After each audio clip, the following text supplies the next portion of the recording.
பிதாவாகிய தேவனிடத்தில் கிறிஸ்து மூலமாய் அவருடைய அன்பை கூறுகிற அனைத்து தேவனுடைய பிள்ளைகளுக்கும், இதை கவனிக்கிற அனைத்து பார்வையாளர்களுக்கும் கிறிஸ்து இயேசுவின் நாமத்திலே உங்களை நாங்கள் வாழ்த்துகிறோம்.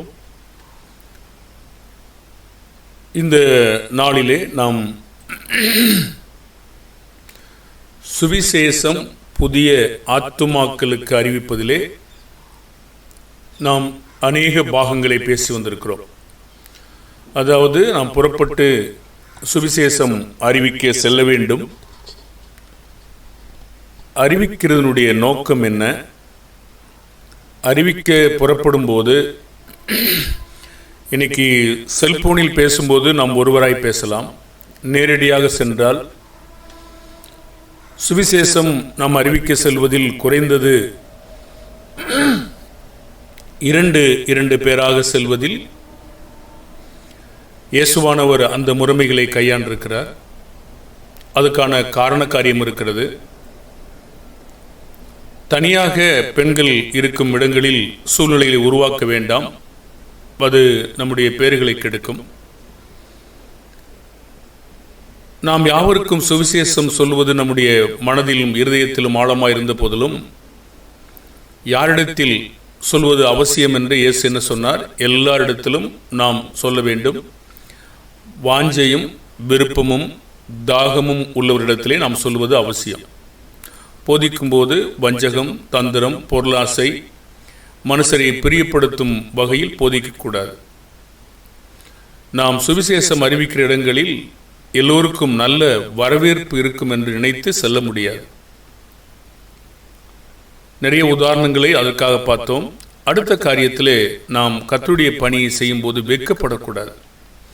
சிலருக்கு சில மக்கள்கிட்ட பேசுவதற்கு வெட்கமாக இருக்கும். அப்படி ஊழியம் பண்ண முடியாது. சிலர் உங்களை உதாசீனப்படுத்தலாம், நீங்கள் வெட்கப்படாமல் செய்யணும். சிலர் உங்களை பரியாசம் பண்ணலாம், வெட்கப்படாமல் செய்யணும். சிலர் உங்களை கேவலமாக அநாகரிகமான பொய்யான வார்த்தைகளை சொல்லி பேசலாம், வெட்கப்படாமல் செய்யணும். அந்த மாதிரி தான் கிறிஸ்துவானவர் தம்முடைய பின்பற்றாளர்களை அனுப்பினார். வெட்கப்படுவதற்கு பதிலாக கூடுதலாக நாம் தீங்கு அனுபவிக்க வேண்டும் என்று நாம் உற்சாகப்படுத்தப்பட்டோம். அதைத்தான் கடைசியாக நாம் பேசினோம். இப்பொழுது நாம் இன்னொரு பகுதியை நாம் பேச இருக்கிறோம். அந்த புதிய வீடுகள் மற்றும் புதிய ஆத்துமாக்களை சந்திக்கும் போது அவர்களிடத்தில் நாம் பேசிக்கொள்ளும் போது மெதுவான நிதானமாகவும் மெதுவாகவும் பேசுங்கள். அதுக்காக ரொம்ப ரொம்ப மெதுவாக இல்லை, ரொம்ப சத்தமாகவும் இல்லை. ஹல்லேலூயா, பிரைஸ் தி லார்ட் அப்படி சொல்லிட்டு இருக்க வேண்டிய அவசியம் இல்லை. பிரசங்கம் செய்யும்போது வீட்டில் உட்கார்ந்துட்டு இருக்கும்போது ஒரு 10 பேர் பேசுகிற அளவுக்கு சத்தமாக பேசுவாங்க. சத்தமாக ஒரு ஜெபம் பண்ணுவாங்க பாருங்க. அதை அவங்க காது கேட்டால் போதும். நம்ம சத்தத்தினால ஜெபம் கேட்கப்படும் அப்படின்னு நம்ம நினைக்க வேண்டாங்க. தேவைப்படும் போது சத்தம் போடுவோம். இயேசு தேவைப்படும் போது சத்தமாக செய்தார். அப்படி இருக்கிற பொழுது நாம் ஒருவேளை செய்ய வாய்ப்பு இருக்கலாம். ஆனால் பெரும்பாலும் நிதானமாகவும் மெதுவாகவும் பேசணும். சிலருக்கு சத்தம் ரொம்ப சத்தம் பிடிக்காது. இப்போ இருக்கிற மக்களுக்கு அதுவும் ரொம்ப பிடிக்காது. ஏன்னா செல்போன் கேட்டு கேட்டு அவங்களுக்கு எரிச்சலாய் போய் நிற்கிறாங்க. ஆகையினால நாம் அவங்க காது கேட்குற அளவுக்கு பேசினா நல்லது. நிதானமாகவும் பேசணும். அவசரப்படாமல் அவங்களுக்கு எந்த பாடங்களை பொதுவாக கொடுக்கணும், எங்கேருந்து கொடுக்கணும், அதை நம்ம தெரிந்து வச்சுக்கணும். முதலாவது தேவனுடைய வார்த்தை எடுத்துக்கணும்னா தேவனுடைய பயம் அவங்களுக்குள்ள வேணும். தேவன் சிருஷ்டிகரன் நம்பணும்னா அவங்களுக்கு தேவனுடைய வார்த்தையின் மேலே விசுவாசம் வேணும். பொதுவாக நீங்கள் ஒரு இசை அடிக்கிற மனுஷன்கிட்ட பேசுகிறீங்க, நீங்கள் இசை அடிக்கிறது பாவம் அப்படின்னு பேச வேண்டிய அவசியம் இல்லை. இசை அடிக்கிற, இசை வாசிக்கிற அந்த பிரமாணங்கள்லாம் எங்கிருந்து வந்தது, யாரால் வந்தது, எது வரைக்கும் வந்தது, எவ்வளவு காலம் வந்தது, அது எந்த பிரமாணத்தில் இருக்கிறது, அந்த பிரமாணத்தின் முறை என்ன, இப்பொழுது நம்ம கொடுத்துருக்கிற பிரமாணத்தின் முறை என்ன, இப்படி வரிசையாக நீங்கள் கொண்டு வரணும். அது நிறைவேறினதா இருக்கிறதா, இப்படி கொண்டு வந்த பிற்பாடு தான் நீங்கள் நிதானமாகவும் கிரமமாகவும் மெதுவாகவும் பேச முடியும். நீ உடனே எடுத்தெடுப்புலையே நீங்கள் ஒரு சிகரெட் ஒருத்தன் பிடிக்கிறான்னு வைத்துக்கொள்ளுங்களேன், அவனை டக்குன்னு வாயிலேருந்து பிடுங்கி போடுற மனுஷங்களையும் நான் பார்த்துருக்கிறேன். உங்கள் வைராக்கியம் மெச்சத்தகுந்தது, ஆனால் அதை ஏற்றுக்கொள்ள மாட்டான். நம்ம கவனிக்க வேண்டியது என்னன்னு கேட்டிங்கன்னா, வெளிப்பிரகாரமாக அல்ல, உள்ளுக்குள்ளாக அவன் ஏற்றுக்கொள்ளுகிறானா, அதுதான் நிரந்தரமான தீர்வு.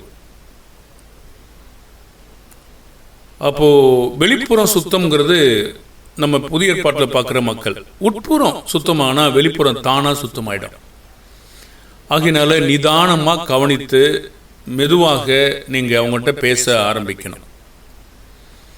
நீங்கள் எப்படி கல்வியில் முதல் எழுத்திலிருந்து உயிர்மை எழுத்தெல்லாம் எல்லாம் வரிசையாக கற்றுக் கொடுக்குறாங்களோ, அதே போல் கவனமாக நாம் போதிக்கணும். இடையில போய் சொல்லிவிட்டிங்கன்னா பிற்பாடு கேள்வி வரும், அந்த கேள்விக்கு ஆரம்பத்தில் வரணும். இப்போது அதான் முன்னாடி நான் சொன்னேன், பலி செலுத்தக்கூடாது அப்படிங்கிற மக்கள்கிட்ட இன்றைக்கி பலிலாம் முடிஞ்சு போச்சு வேண்டாம் அப்படின்னா கேட்க மாட்டாங்க. ஏன் இதெல்லாம் இருந்தது என்ன, அதை காட்டுவாங்க. அப்போ நீங்கள் வரிசைக்கிற மதம் சொல்லணும், ஆமாம் பலி இருந்தது, அது பாவங்களை மன்னித்தது, ஆனால் நிவர்த்தி ஆக்கலை, பூர்ணப்படுத்தலை, அதுக்காக தேவன் ஒரு திட்டம் வச்சுருந்தாரு, ஒரே பலியை செலுத்தியிருக்காரு. இப்படி நீங்கள் வரிசைக்கிரமாக கொண்டு வந்தால் தான் அது அவங்களுக்கு இருதயம் அப்படியே சமாதானப்படும். தேவனுடைய முறைமைகள் அதே மாதிரி இசை வாசிக்கிறத குறித்தும் கூட. அப்போ எந்த ஒரு காரியங்களும் நீங்கள் நியாயப்பிரமாணத்தை பின்பற்றுறவங்களுக்கும் முன்னாடி இந்த பிரமாணம் முடிஞ்சு போச்சுன்னு உடனே சொன்னீங்கன்னா ஏற்றுக்கொள்ள மாட்டாங்க. எவ்வளவு காலம் எப்போ கொடுக்கப்பட்டது, ஏன் அது மாற்றப்பட்டது, என்ன காரணத்திற்காக அது எடுக்கப்பட்டது, இதெல்லாம் நீங்கள் எபிரேயர் புத்தகத்துக்கு போய் சொல்லணும். சொன்ன பிற்பாடு தான் அதுக்கு சில காலங்கள் தேவைப்படும். சுருக்கமான பதில் சில மக்களுக்கு டக்குன்னு சொல்லுங்கள், எனக்கு நேரமாகுது. வேதவசனத்தை பொறுத்த மட்டும் டக்குன்னெலாம் சொல்ல முடியாது. நீங்கள் ஒரு பதிலை பாருங்கள், அதுதான் உண்மையான ஆத்துமாக்கள். நீங்கள் டக்குன்னு சொல்லிவிட்டு டக்குன்னு காணாமல் போயிடுவாங்க. நீங்கள் கிரமமாக சொல்லும்போது அந்த ஆத்துமாக்கள் பொறுமையோடு ஏற்றுக்கொள்கிறாங்களோ, அறிந்து கொள்ள விரும்புகிறாங்க, அதன்படி நடக்கவும் விரும்புகிறாங்க, அவங்க அதை பின்பற்ற விரும்புகிறாங்க, அறிந்து கொள்ள மாத்திரமல்ல என்ன இருக்கிறது, அப்போ தான் சரியான அறிவை பெற்றுக்கொள்ள முடியும் என்பதையும் அவங்க யோசிக்கிறாங்க. ஆகையினால இது ஒரு கேட்டகரி, இது ஒரு தொகுதி, அது பகுதியாக இருக்குது. நீங்கள் அப்படிப்பட்ட மக்களை பார்த்து பிரித்து வச்சுக்கணும். சிலருக்கு சொல்லுங்கள், சிலருக்கு மெதுவாக சொல்லுங்கள், சிலருக்கு ஸ்லோவாக கொண்டு போங்க, பாடங்களை ஆரம்பத்துலேருந்து கொண்டு போங்க. அப்போ தான் அவங்களுக்கு அதிகமான காரியங்கள் சொல்ல முடியும். சரி, மெதுவாக நாம் ஏன் பேசணும்? நீதிமொழிகள் 15:1, மெதுவான பிரதியுத்தரம் உக்கிரகத்தை மாற்றும். இங்கே மெதுவான பிரதியுத்தருக்கு ஆப்போசிட்டு கடும் சொற்கள். சத்தமாக பேசுறதில்ல, கடும் சொற்களை தான் இங்கே அவர் பயன்படுத்துகிறார். சரி, கடும் சொற்கள் அப்படின்றது உடனே ஸ்ட்ராங்கான வார்த்தைகள் இருக்கிறது, பலமான ஆகாரம் இருக்கிறது. அந்த பலமான ஆகாரத்தை முதலே நம்ம கொடுக்கணும்னு அவசியம் இல்லை. சரி, மெதுவாக பிரதி உத்தரவு கொடுங்க. கடு சொற்கள் கோபத்தை எழுப்போம். சரி, நம்ம ஏன் நிதானமாக பேசணும்? நமக்கு சட்டம் அப்படி இருக்கிறது. 2 தீமோத்தேயு 2:15 நீ வெட்கப்படாத ஊழியக்காரனாயும் சத்திய வசனத்தை நிதானமாய் பகுத்து போதிக்கிறவனாயும் உன்னை தேவனுக்கு முன்பாக உத்தமனாய் நிறுத்தும்படி ஜாக்கிரதையாயிரு அப்படி சொல்றார். நீதிமொழிகள் 16:13 நீதியுள்ள உதடுகள் ராஜாக்களுக்கு பிரியம், நிதானமாய் பேசுகிறவனில் ராஜாக்கள் பிரியப்படுவார்கள். நிதானம் அப்படின்றதுக்கு ஆப்போசிட்டு புத்தீனமாகவும் சில மக்கள், யோபு நண்பர்களோடு நீ ஒத்து பார்த்தீங்கன்னா புத்தீனமாக பேசினாங்க, யோபு நிதானமாக பேசினார் சொல்றார் தேவனை.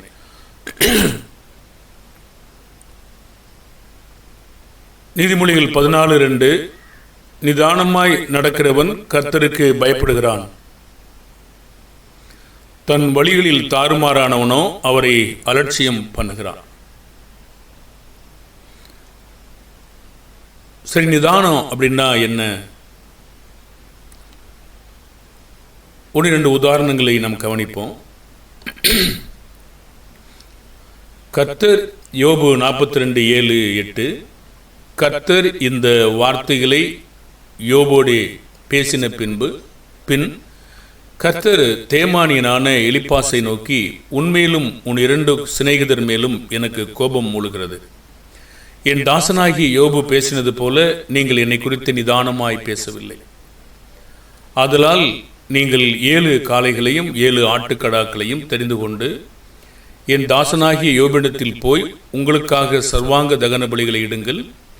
என் தாசனாகிய யோபும் உங்களுக்காக வேண்டுதல் செய்வான். நான் அவன் முகத்தை பார்த்து உங்களை உங்கள் புத்தியினத்திற்கு தக்கதாக நடத்தாதிருப்பேன். என் தாசனாகிய யோபு பேசினது போல நீங்கள் என்னை குறித்து நிதானமாய் பேசவில்லை என்கிறார். இங்கே நிதானத்துக்கு எதிராக புத்தியினமாக பேசினதாக சொல்கிறார்.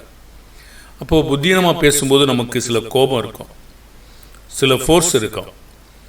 பாருங்கள், ஒரு மக்களுக்கு நம்ம ஊழிய பணி செய்யும்போது இன்றைக்கே வேலையை முடிச்சிடணும், இன்றைக்கே அவங்க ரட்சிப்புக்குள்ள வந்துடணும் அப்படி நினைக்க வேண்டாம்.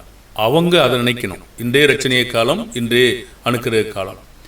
நீங்கள் சில காரியங்களை சொல்லி இருதயத்தை சம்மதிக்க பண்ணணும்.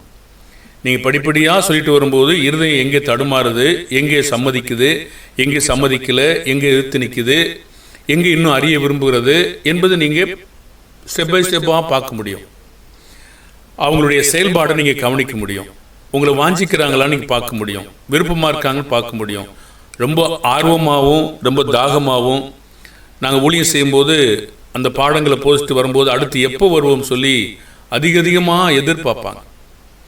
சில மக்கள் நாங்கள் சபை கூடும் இடத்து வரைக்கும் வந்து நீங்கள் இந்த வாரத்தில் எங்களுக்கு எப்போ வருவீங்க அப்படின்னு திரும்பவும் வந்து கேட்குற மக்கள் இருக்காங்க. லிஸ்ட்டை அவங்களுக்கு கொடுத்துருவோம், இந்த நாளில் வருவோம்னு உங்களுக்கு முன்னமே சொல்லிடுவோம். சில மக்கள் இடங்களுக்கு, சில மக்கள் புதிய மக்கள் எங்கள் வீட்டுக்கு வாங்க அப்படிங்கிறத வீடு தேடி வந்து சொல்கிற மக்களும் பார்த்துருக்கோம். ஏன்னா அவங்க ரொம்ப ஆர்வமாக இருக்கிறாங்க, அதன் மூலமாக கண்டுபிடிக்கிறோம். அப்போ இப்படி நம்ம சில நேரங்களில் மக்களுடைய அந்த ஆவல் இருக்கிறதா அது மாதிரி நம்ம பார்க்கணும். சில மக்கள் ஆரம்பத்தில் ஆர்வமாக இருப்பாங்க. அப்போ சத்தியம் சொல்லும்போது சில மக்கள் நாங்கள் ஆவியானவர்கிட்ட பேசிட்டு வர்றேன், எங்கள் பாஸ்டர்கிட்ட கேட்டு வர்றேன், அப்படி சில மக்கள் போகிற மக்களும் இருக்காங்க. அப்போது சில நேரங்கள் நம்ம எதிர்க்கிற மக்களும் பிறகு இருப்பாங்க. ஆனாலும் நாம் நம்முடைய வேலைகளை சிறப்பாய் செய்யணும், கவனமாயும் பயந்து செய்யணும். நியாயசாஸ்திரி அவருடைய உதாரணத்தை நம்ம பார்ப்போம். லூக்கா 10:25-28 வரைக்கும். அப்பொழுது நியாயசாஸ்திரி ஒருவன் எழுந்திருந்து அவரை சோதிக்கும்படி, போதகரே, நித்திய ஜீவனை சுதந்திரித்துக் கொள்ளும்படி நான் என்ன செய்ய வேண்டும் என்று கேட்டான். அதற்கு அவர், நியாயப்பிரமாணத்தில் என்ன எழுதியிருக்கிறது என்று இயேசு கேட்கிறார். நீ வாசித்திருக்கிறது என்ன என்று அவர் கேட்கிறார். பாருங்க, அவர் ஒரு கேள்வி கேட்டாரு, இயேசு ஒரு கேள்வி கேட்கிறாரு. எதுக்கு கேள்வி கேட்கிறாரு பாருங்க. அவங்க என்ன சொல்றாங்கன்னு தெரிஞ்சாதான் நம்ம அடுத்த கட்டத்துக்கு போக முடியும். அப்போ நம்ம அதை சொல்ல மறுத்தாங்கன்னா அடுத்த கட்டத்துக்கு நம்ம போறதையும் வேற மாதிரி கொண்டு போகணும். சில நேரங்களில் இப்படி இருக்கு, சில நேரங்களில் கேட்ட ஒன்றை பதில் சொல்றாரு.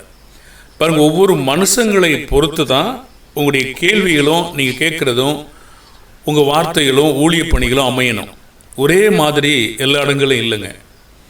சில நேரங்களில் உங்களை சோதிக்கிறதுக்காக வரலாம், சில நேரங்களில் உங்களை பின்பற்றுறதுக்காக வரலாம், சில நேரங்களில் உங்களை வஞ்சகமாக புகழ வரலாம், சில நேரங்களில் உங்களை பாடுகளுக்கு உட்படுத்த வரலாம். நீங்கள் எப்படி வேணாலும் அவங்கள கவனிக்க முடியும். அது அந்த கேள்வியின் மூலமாக தான் நீங்கள் செய்ய முடியும். உண்மையிலே அவர் வந்து நித்திய ஜீவனை சுதந்திரத்துக் கொள்ளும்படி என்ன செய்யணும்னு உண்மையிலே கேட்குறாரா என்னன்னு கேட்கறதுக்கு அந்த அவர் கேட்குற கேள்வியை வைத்து இயேசு ஒரு கேள்வி கேட்டார். அதற்கு அவர், நியாயப்பிரமாணத்தில் என்ன எழுதியிருக்கிறது, நீ வாசித்திருக்கிறது என்ன என்றார். அவர் பதில் சொல்றார். சரி, அப்படியானால் ஏற்றுக்கொள்கிற மனுஷன் மாதிரி தெரியுது. அப்போது அவன் பிரதியுத்தரமாக, உன் தேவனாகிய கர்த்தரிடத்தில் உன் முழு இருதயத்தோடும், உன் முழு ஆத்துமாவோடும், முழு பலத்தோடும், உன் முழு சிந்தையோடும் அன்பு கூர்ந்து உன்னிடத்தில் அன்பு கூறுவது போல பிறனிடத்தில் அன்பு கூறுவாயாக என்று எழுதியிருக்கிறது என்றான். நம்ம பாட சம்பந்தமாக அவன் என்ன சொன்னான்னா, அவசரப்படாமல், புத்தீனமாக பேசாமல், வேகமாக சொல்லாமல், அவன் வந்து கோபமாக சொல்லாமல் அவர் அவனை நோக்கி சொன்னார், நிதானமாய் உத்தரவு சொன்னார். நீ அப்படியே செய்ய, அப்படியே பிழைப்பாயினார். கீழ் வருகிற சில சம்பவங்கள் நம்ம பேசுகிறோம், நம்முடைய பாடத்துக்கு தொடர்பாக நம்ம பேசுகிறோம். நிதானமாக நம்ம சொல்லும்போது அது நல்ல வேலை செய்யும். அப்போது இங்கே அவன் நிதானமாக பேசினாங்கிறதுக்கான உதாரணங்களை தான் நான் காட்டினேன். அப்போது புத்திமானாக நம்ம நடந்து கொள்ளணும். அவங்கள்ட்ட பேசும்போது தேவனுடைய புத்தியை சொல்கிற மனுஷங்களாகவும், புத்திமானாக நடக்கிறன்னா நீதிமொழிகள் 20:5 2 சாமுவேல் 14:1-33 பெரிய வசனமாக இருக்கிறனால படிக்கல. மனுஷனுடைய இருதயத்துள்ள யோசனை ஆழமான தண்ணீர் போல் இருக்கிறது, புத்திமானோ அதை மொண்டெடுப்பான். இப்போ இயேசு அவனுடைய இருதயத்தில் இருக்கிறத மொண்டெடுப்பான்னா வெளியே கொண்டு வர்றது தான். பாருங்க, எப்பவுமே அப்படி இல்லைன்னு நான் சொல்லிட்டேன். அவங்களை அறிந்து கொள்வதற்காக சில காரியங்களை இப்படி இருக்கிறது என்பதை நாம் மறந்துவிடக்கூடாது. தேவன் இந்த முறைமைகளை பயன்படுத்தியிருக்கார். பழைய ஏற்பாட்டு காரியங்களில் இந்த விதமான வேலைகளை அவர் நமக்கு சொல்லியிருக்கார். நாத்தான் தாவீதிடத்தில் எப்படி பேசினார்? இது தேவ ஞானம். நீங்கள் நேரடியாக மூவ் பண்ணும்போது சில நேரங்களில் உங்களை கொலை செய்யலாம், சில அடித்து போடலாம். தேவனே அந்த முறைமைகளை பின்பற்றும் போது நாம் கூட சில முறைமைகளை அவ்வாறு பின்பற்றுவதற்கு இவையெல்லாம் சில காரியங்களாக எழுதப்பட்டிருக்கு நமக்கு. இது உங்களுக்கு தெரியும் இல்லையா? 2 சாமுவேல் 12:1-9 வரைக்கும் நீங்கள் கர்த்தருடைய அநேக பேர் நீங்கள் தேவனுடைய பிள்ளைகளாக தான் இருக்கிறீங்க. மற்றவர்கள் சிலர் இருக்கிறாங்க, அதை நான் பார்க்குறேன். அவங்க ஃபோன் பண்ணுறது, அவங்க பேசுகிறது முறையை வைத்து நீங்கள் யார் கர்த்தருடைய பிள்ளைங்க அப்படிங்கிறத நம்ம கண்டுபிடிச்ச முடியும். யார் டினைமென்ஸில் இருக்கிறாங்க, யார் கிறிஸ்துவின் சபையில் இருக்கிறாங்க என்பதை நம்ம பார்க்க முடியும். சரி, அதனால் உங்களுக்கு இந்த வசனங்கள் அதிகமாக ஏற்கனவே சொல்லியாச்சு. ஆனால் நம்ம குறிப்பாக ஒரு வசனத்தை நாம் வாசிப்போம். ஒரு ஓமானமாக பேசப்பட்டது. தாவீது பச்சேபா இடத்துல பாவம் செய்த போது தேவன் நாத்தானை அனுப்பி அவனிடத்தில் ஒரு ஓமானமாக பேசினார். அது 2 மனுஷர் ஒரு சம்பவம். ஒருவன் தரித்திரன், ஒருவன் ஐஸ்வர்யவான். ஐஸ்வர்யவானுக்கு ஆடு மாடுகள் வெகுத்தரலாக இருந்தது. தரித்திரனுக்கோ கொண்டு வளர்த்த ஒரு சின்ன ஆட்டுக்குட்டியை தவிர வேறொன்று இல்லாதிருந்தது. அது அவனுடைய பிள்ளைகளோடு கூட வளர்ந்தது.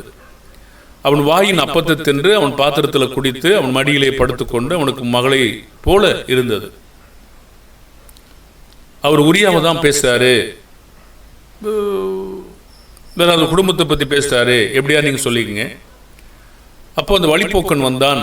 தன்னிடத்தில் வழிப்போக்கனுக்கு சமையல் பண்ணி வைக்க தன்னுடைய ஆடு மாடில் ஒன்றை பிடிக்க மனதில்லாமல் தரித்திரனுடைய ஆட்டுக்குட்டியை பிடிச்சு, அப்படியானா உரியா மனைவியை தான் அவர் சொல்லணும், இடம் குடும்பத்தை சொல்லணும். சரி, அந்த ஓமானத்தை நம்ம விளக்கலைங்க. விஷயம் நமக்கு என்னென்னு புரியுது இல்லையா? சரி, இப்போது தாவீது இந்த சம்பவத்தை சொன்ன உடனேயே, அப்போ தாவீதுடைய இருதயம் நீதியாக இருக்கிறதுனால பாருங்கள், ஒரு சங்கதி ஒன்று தவிர மற்றெல்லாம் அவர் உத்தமமாக தாங்க இருக்கார். அவரை குற்றப்படுத்த நம்ம யாரும் தைரியம் கொள்ளக்கூடாது. அவர் அதிகமாக நம்ம பேசி நம்மளை பாவம் செய்ய வச்சிடக்கூடாது. தேவன் என்ன சொல்கிறாரோ ஒன்று சங்கதி தவிர அவர் தேவனுக்கு நீதிமானாக தான் இருந்தார். அப்போது தாவீது அந்த மனுஷன் மேலே மிகவும் கோபம் உண்டவனாகி நாத்தானை பார்த்து, இந்த காரியத்தை செய்த மனுஷன் மரணத்துக்கு பாத்திரன் என்று கர்த்தருடைய ஜீவனை கொண்டு சொல்லுகிறேன்.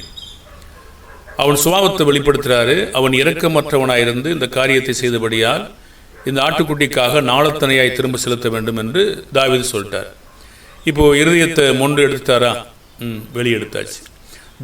தாவீதினுடைய இருதயம் என்னன்னு தெரிஞ்சு போச்சா? தெரிஞ்சு போச்சு. இனிமேல் நாத்தான் அவர் கொல்லுவாரா? கொல்ல மாட்டார். அடிப்பாரா? அடிக்க மாட்டார். அப்போது தெரிஞ்சு போச்சு இல்லையா? இன்னும் நீங்கள் வெளிப்படையாக பேச ஆரம்பிக்கலாம். அப்பொழுது நாத்தான் கண்டுபிடிச்சிட்டாரு. பொதுவாக கர்த்தர் தான் பேசிகிட்டு இருக்காரு. தாவீதை நோக்கி, நீயே அந்த மனுஷன் அப்படின்னு சொன்னார்.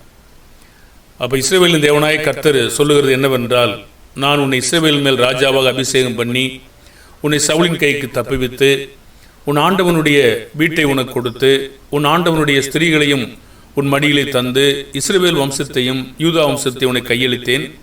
இது போதாதிருந்தால் இன்னும் உனக்கு வேண்டியதை தருவேன். கர்த்தருடைய பார்வைக்கு பொல்லாப்பான அந்த காரியத்தை செய்து அவருடைய வார்த்தையை நீ அசட்டைப்படினது என்ன? ஏத்தியனாகிய உரியாவை பட்டயத்தால் மடிவித்து அவன் மனைவி உனக்கு மனைவியாக எடுத்துக்கொண்டு அவனை அம்மோன் புத்தின் பட்டயத்தால் கொண்டு போட்டான்னு சொன்னார். சரி, இப்போ என்ன சொல்கிறோம்னா, ஒரு நிதானமாக புத்தியாக பேசணும் அப்படின்னு சொல்லும் பொழுது இருதயத்தில் புத்திமானாக பேசல, இருதயத்தில் இருக்கிறத நம்ம கொஞ்சம் அறிஞ்சிக்கிட்டா தான் அவங்கக்கிட்ட என்ன நம்பிக்கை இருக்குது, அவங்களுக்கு நம்ம என்ன பேசணுங்கிறது உங்களுக்கு தெரியும். நீங்களே போய் மடமடன்னு பேசிகிட்டு இருப்பீங்கன்னா அவங்க என்ன பிலீவ் அந்த நம்புகிறாங்க, அவங்க எதில் தொடர்ந்து கான்செப்டாக இருக்கிறாங்க, அதிதீவிர நம்பிக்கையாக இருக்கிறாங்க, நீங்கள் கண்டுபிடிச்சா தான் எதில் அதிதீவிரமாக நம்பிக்கை இருக்காங்களோ அந்த வார்த்தை திரும்ப திரும்ப வரும். அப்போ திரும்ப திரும்ப வரும் பொழுது நீங்கள் கண்டுபிடிக்கலாம், ஓ இதில் அவங்க இருக்காங்க, இதை கொஞ்சம் போதிக்கணும் அப்படின்னு கண்டுபிடிக்க முடியும். நீங்கள் அவங்களை பேச விடாமல் நீங்களே பேசுனீங்கன்னா என்னென்னு தெரியாது. அப்போ புத்திமானாக இருந்தால் நீங்கள் கொஞ்சம் முன்னெடுத்துக்கணும். அவங்க பேசுகிற காரியங்களை வைத்து நீங்கள் முன்னெடுத்துக்கலாம். அதுக்காக பேசாமல் இருந்தாங்கன்னா அவங்க ஞானின்னு என்ன படுவாங்க, ஆனால் உண்மையிலேயே ஞானியான்னு கேட்டிங்கன்னா என்ன தான் படுவாங்க. அவங்களே நீங்கள் கண்டுபிடிச்சிங்க. இயேசு ஒரு சமயம் கேட்டார், ஒன்றுமே பேசாமல் இருந்தாங்க. அதுக்கு பேர் இருதய கடினம்னு பேர். இதை கேட்டால் அதை சொல்லுவாங்க, அதை கேட்டால் இதை சொல்லுவாங்கன்னு அறிஞ்சு பார்த்துட்டு அவங்க பேசாமல் இருக்காங்க. பாருங்க, பேசாமல் இருக்கிறவங்களே நீங்கள் கண்டுபிடிச்ச முடியும் யாருன்னு சொல்லி. பேசாமல் இருந்தால் ஞானி நினச்சிட்டு போகிறீங்க, அவங்க சிக்கிடுவாங்களோ அப்படின்ட்டு கடினமான மனதோடு இருக்கிறாங்க. அப்போ இயேசு அப்போ தான் கோபத்துடன் திரும்பி பார்த்தார். அதனால வெளிப்படையாக பேசுகிறாங்களான்னு பாருங்கள், அவங்களுக்கு சொல்லுங்கள். பேசாத மனுஷங்களுக்கு நீங்கள் ஏன் சொல்லணும்? உங்கள் நேரங்களை நீங்கள் வீணாக்கி போடுவீங்க. அவங்க இருதய கடினமாக இருக்கலாம், அவங்க உங்களுக்கு நீங்கள் பேசிகிட்டு இருக்கீங்களா, அவங்க பதில் சொல்கிறதுக்கு என்ன? அப்படியானா இருதய கடினமாக இருப்பாங்கன்னா அவங்கள்ட்ட நாம ஏன் பேசணும்? அது வீணாக போய்டும் நேரங்கள். அப்படிப்பட்டவங்கள்ட்ட விட்டுருங்க. அப்போது நம்ம இந்த மாதிரி புத்திமானாக நடந்து புத்தியோட தேவனுடைய வார்த்தையை நம்ம நடத்தணும். கேட்குற அந்த மக்களுக்கு கேள்வி கேட்டாங்கன்னா நீங்கள் கோவப்படாமல் பதில் சொல்லணும். தேவன் கேட்குறவங்களை யாரையுமே கடிந்து கொள்ள மாட்டார். யாக்கோபு 1 பார்க்குறோம் இல்லையா, நம்ம குறைவாக இருக்கிற பொழுது கேட்குற விஷயத்தில் நம்ம கடிந்து கொள்ளக்கூடாது. அவங்களுக்கு நம்ம எப்படி பதில் சொல்லணும்? உங்களோட ஆரம்பத்தில் நிறைய கேள்வி வச்சுருப்பாங்க. உங்களுக்கு 10 கேள்வி கேட்டாங்க, 20 கேள்வி கேட்டாங்க, நிறைய காரியங்கள் இருக்கிறது.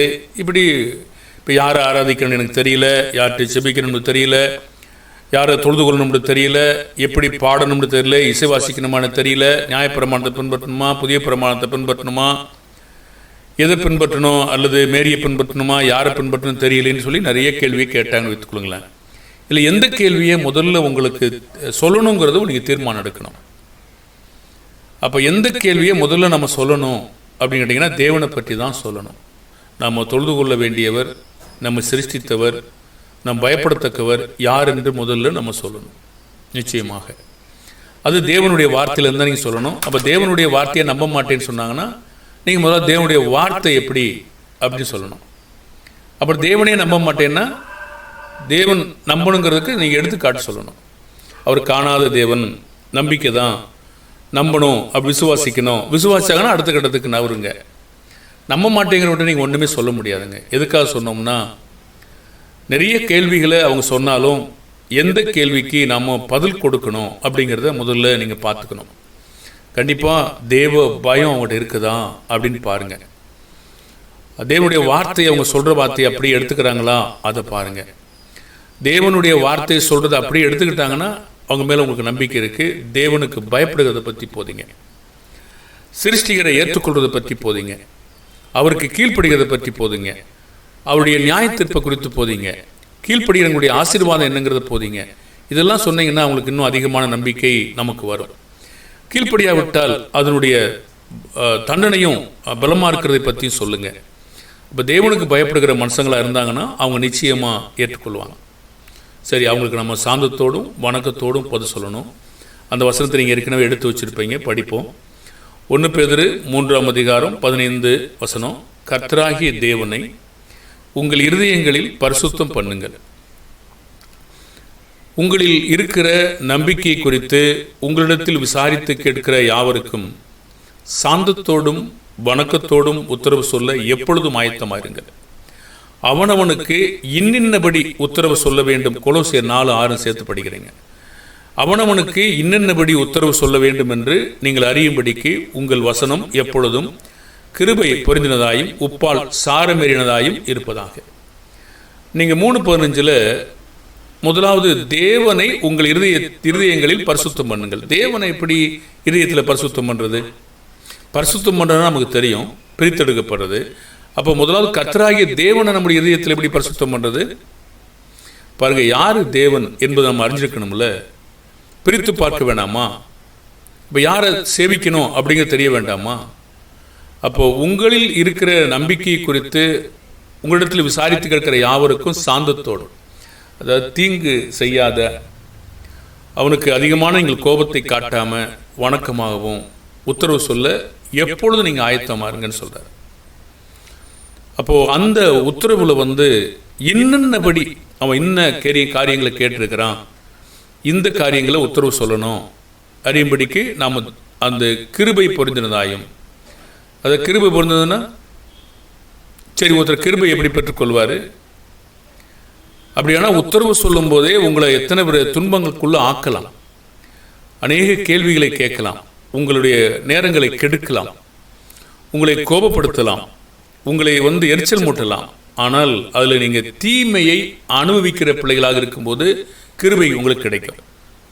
பேதுருல வாசிக்கிறோம் இல்லையா? அப்போ கிருபை அப்போ கிடைக்கும். அப்போ அந்த கிருபை நீங்கள் உடையவங்களாக நம்ம தேவனுடைய வார்த்தையை சாரமேற்றப்பட்ட வார்த்தையாக வார்த்தையிலிருந்தே நம்ம சொல்லணும். அதுதான் விளைச்சலை கொடுக்கும். சொந்த வார்த்தைகளும் சொந்த கட்டுக்கதைகளும் வசனத்துக்கு வசனம் கதைகளையும் நீங்கள் சொல்லக்கூடாது.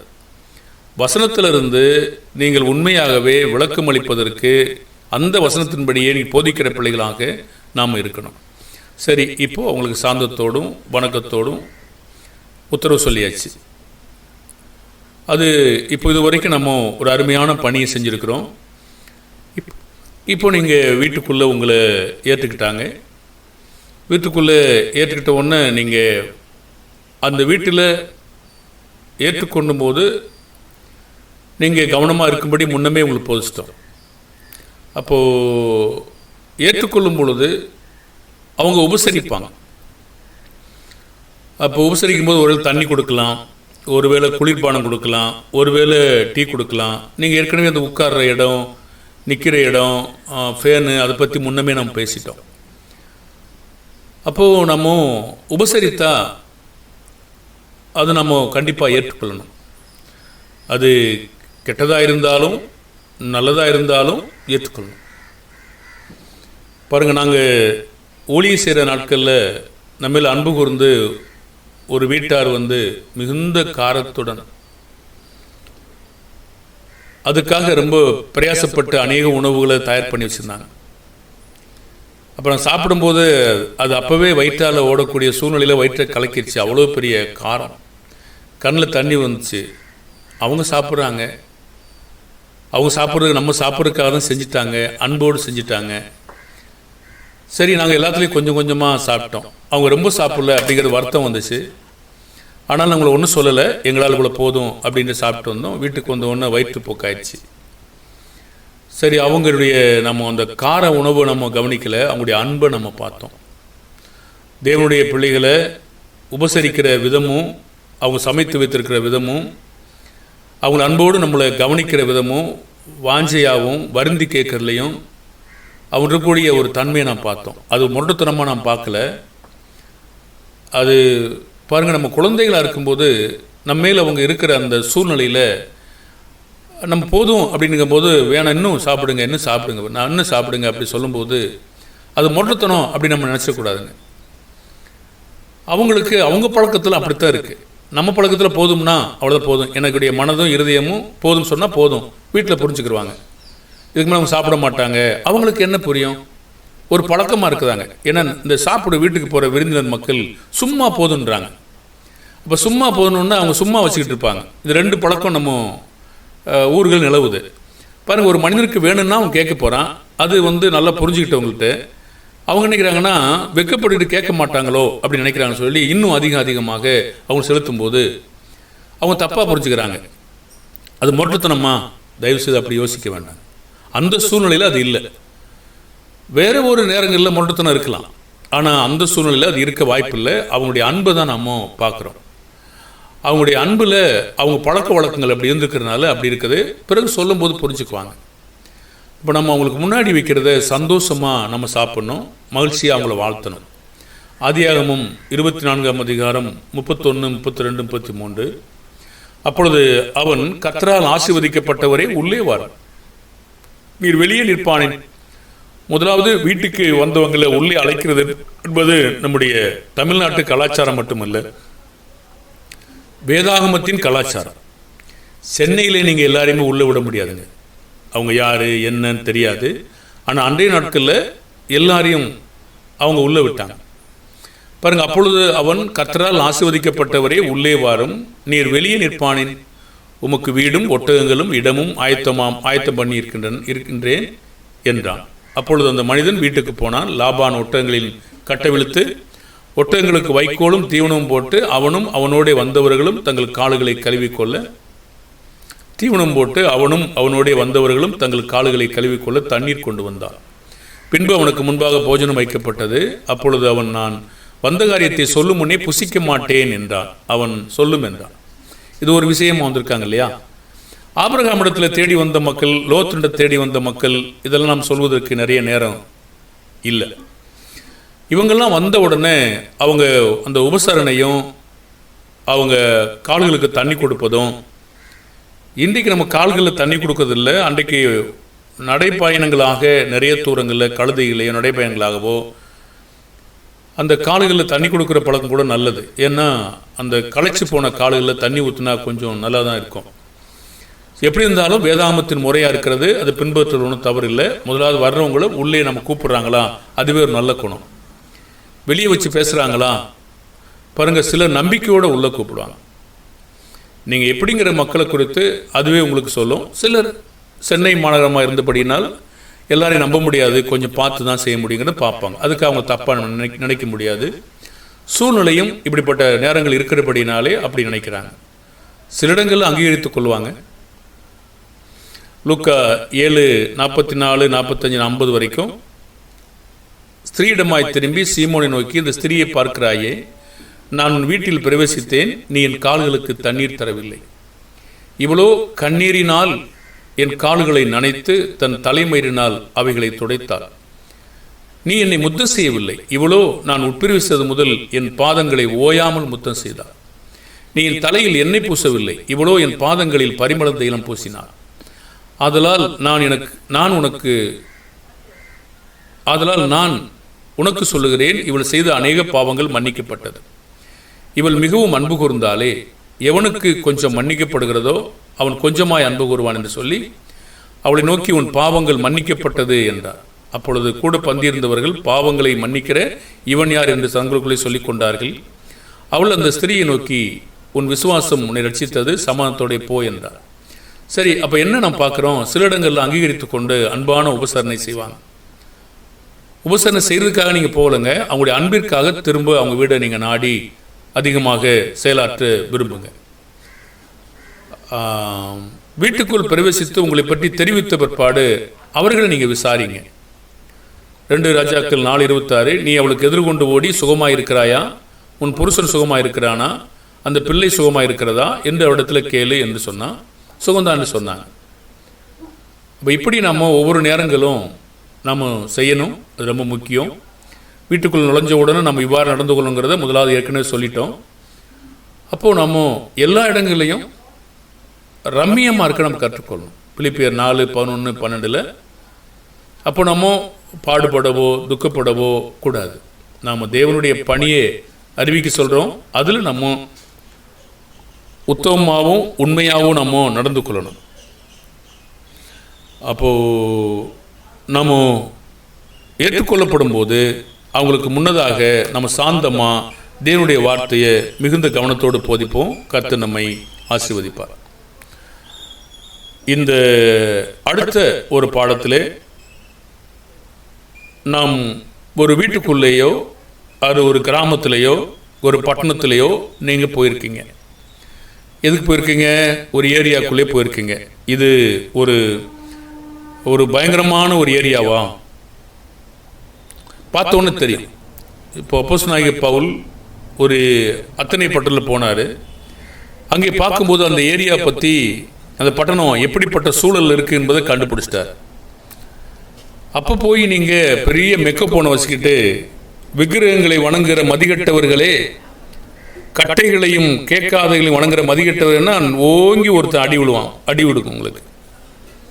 நான் தேவனுக்காக அடிபடுறேன்னு சொல்லிட்டு சொன்னீங்கன்னா அது சும்மா மாயை. நீங்கள் சொல்கிறது சூழ்நிலையை பார்த்துட்டீங்க, என்ன ஏரியான்னு கண்டுபிடிச்சிட்டீங்க.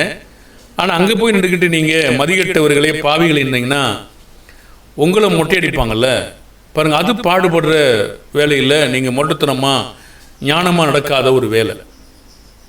அங்கே நீங்கள் வேறு மாதிரி கவனமாக பேசணும். போதனைக்கு தொடர்பாக அந்த கவனிக்க வேண்டிய அந்த நோக்கில் நம்ம என்ன செய்யணும்? அந்த ஊர்லேயோ பட்டணத்துலேயோ அந்த வீட்டாரையோ நீங்கள் லேசாக கவனிச்சுக்கலாம். ஒரு வீட்டுக்குள்ளே நுழைஞ்ச உடனே அவங்களுடைய நீங்கள் சுற்றி கண்ணை வச்சு இப்படி பார்க்க வேண்டியதில்லை. நுழைஞ்ச உடனே நீங்கள் பார்த்தீங்கன்னா எதுக்கு முக்கியத்துவம் கொடுக்குறாங்க, எதை மேன்மையாக வச்சுருக்காங்க, எதை நீங்கள் அவங்க பெருமையாக இருக்கிறாங்க, இதெல்லாம் நீங்கள் நுழைஞ்ச உடனே பார்த்துட முடியும். உதாரணத்திற்கு இப்போது அவங்க ஒரு பட்டங்கள் வாங்கியிருக்காங்கன்னு வச்சுக்கொள்ளுங்களேன். அவங்க வச்சுருக்கிறது ஒன்றும் தப்பு இல்லை. அதை ஒரு ஹாலில் மனுஷர் பார்க்கும்படி வச்சுருக்காங்க அப்படின்னு வச்சுக்கொள்ளுங்களேன். நிறைய பட்டங்களையும் நிறைய கப்புகளையும் வெறும் போட்டாவாக மாட்டி வச்சுருப்பாங்கன்னா அவங்க அந்த விளையாட்டுலையும் அந்த படிப்புலையும் அது அவங்களுக்கு ஒரு பெருமையாக யோசிக்கிறாங்க. லேசாக நீ கண்டுபிடிச்சிக்கலாம். சரி, அப்போ டிவி ஸ்டாண்ட் இருக்குது, டிவி ஓடிக்கிட்டு இருக்கு, டிவி பக்கத்தில் தான் அந்த பைபிள் பாட்டு புஸ்தகம் எல்லாம் அங்கனதான் இருக்குன்னா அது வைக்க வேண்டிய இடம் அதுவா அப்படிங்கிறது நிதானமாக கொஞ்சம் பார்த்துக்கலாம்ல. சரி, நீங்கள் பார்க்குறீங்க ஒரு பைபிள் அங்கே குப்பையாக கிடக்கு, அங்கெல்லாம் செதஞ்சு கிடக்கு, பாட்டு புஸ்தகங்கள்லாம் குப்பையாக கிடக்கு அப்படின்னா அவங்க எதில் இதை மதிப்பளிக்கிறாங்க அப்படின்னு நீங்கள் பார்க்க முடியும் தானே.